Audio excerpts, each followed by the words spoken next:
छपरा मऊ में चर्चा चलता लखनऊ में।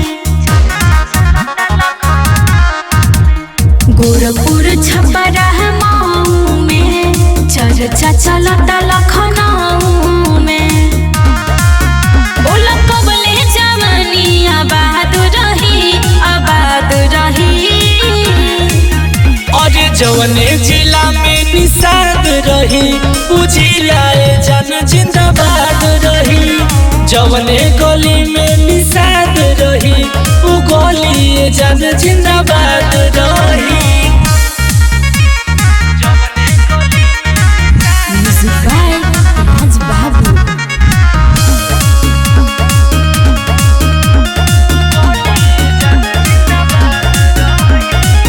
जहाँ जहाँ जानी ओही जा होला छेड़खानी। बहरा जुलुम कहिले बाटे जुलुमी जवानी।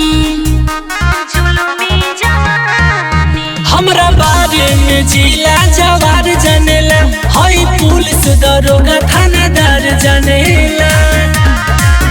बोला कबले चिड़ैया आजाद रही आजाद रही।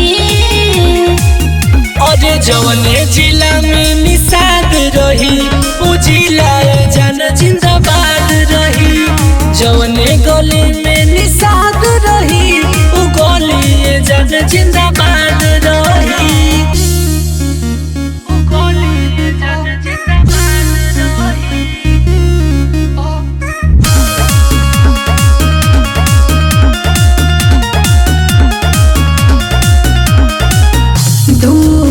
के लइका कइल चाहे मन मानी।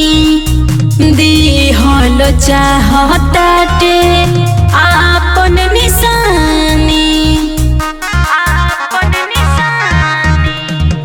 होई ना कुछ रानी रहबन ठन के कहत भेज दी नीतीश करण के। हिम्मत हराओ पर सरताज रही सरताज रही। और जवने जिला में निषाद रही उ जिलाए जन जिंदाबाद रही। जवने गली में